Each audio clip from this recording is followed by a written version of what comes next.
大家好啊，我係善貴，今日同朋友嚟龍華酒店食嘢，喺沙田火車站嘅 B 出口行過嚟，大約10分鐘到啦。呢度仲有個香港舊物嘅展覽館，嚟參觀呢要預約時間嘅，我哋已經係約好咗噶啦，食完飯就可以落嚟參觀啦。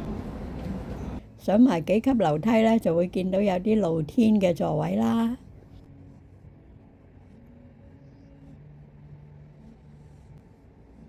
有啲擺設，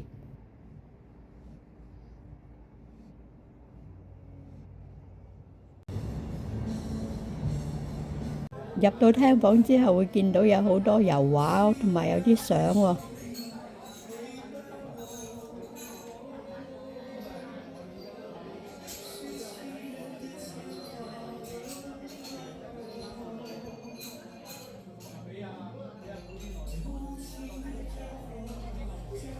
另外一邊就有不同款式嘅鐘，再過啲又係有好多畫啦，同埋有一個大書櫃。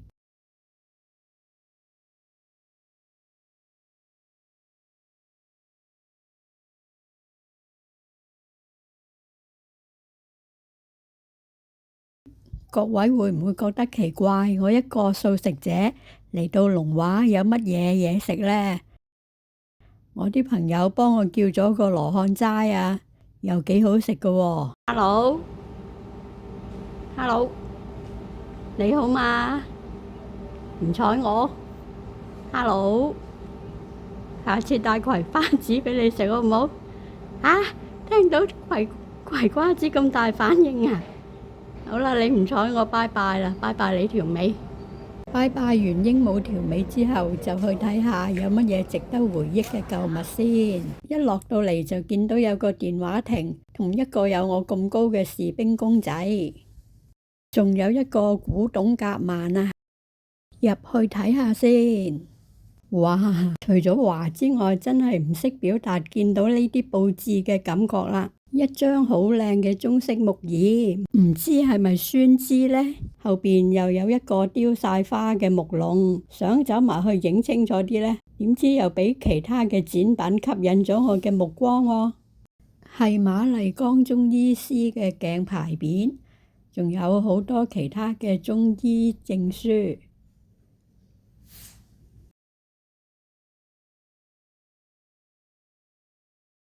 一啲喺傳統藥材鋪見到嘅工具，用嚟摘開藥材同埋打碎藥材嘅，呢個都係用嚟研碎啲藥材㗎。仲有人體內臟嘅模型，一大一細兩個嘅人體穴位模型。想唔想知玻璃樽入邊嘅係乜嘢啊？想知嘅話，自己嚟睇啦。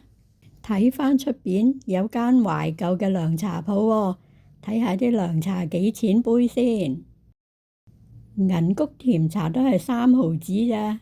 我記得我細個就好鍾意飲呢啲銀谷涼茶嘅。一來以前冇咁多嘢食啦，二來最重要嘅就係啲銀谷茶係甜㗎嘛。舊式涼茶鋪必備嘅銅葫蘆。呢度有幾張唔同款式嘅椅，有冇邊張係你見過甚至坐過㗎？茶几放咗佢哋嘅卡片，佢哋有個 Facebook 專頁嘅，個名叫做民間博物館啊。張椅軟腍腍咁舒服，坐下先。如果想嚟參觀呢，就 WhatsApp 預約時間啦。我哋尋常百姓家嘅日常用品啊，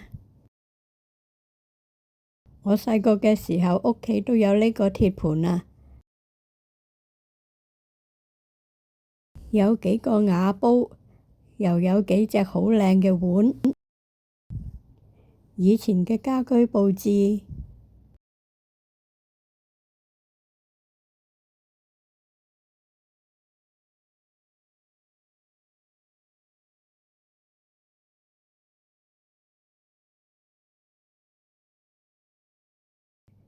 有部聖家嘅腳踏衣車，唔知仲用唔用得嘅呢？呢度好多展品都值得嚟睇下㗎。跟住我會放返影片嘅現場原聲出嚟，各位慢慢欣賞啦。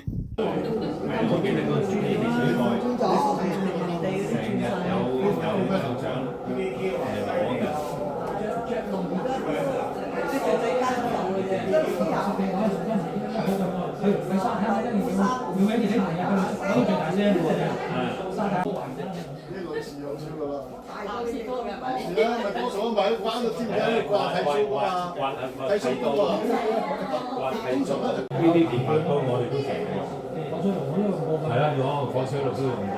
我呢啲係點火咯？係啊，係懟落去咁樣。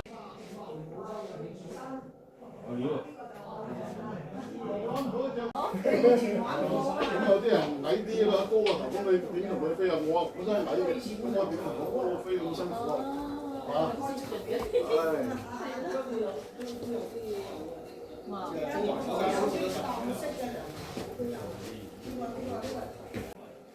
有啱上下嗰啲即係年紀啊、身家嗰啲。係啊，細個用呢啲衣櫃。邊度啊嘛，係啊，產出嚟㗎嘛。呢啲好新㗎啦，呢啲嗰啲飲綠寶橙汁嘛，而家都冇幾多錢來啦。試咗啦，發達啊嘛！剪呢條片嘅時候，發覺自己好多嘢都睇漏咗，或者冇留心咁樣細心去睇。遲啲有機會嘅話，會再嚟多一次。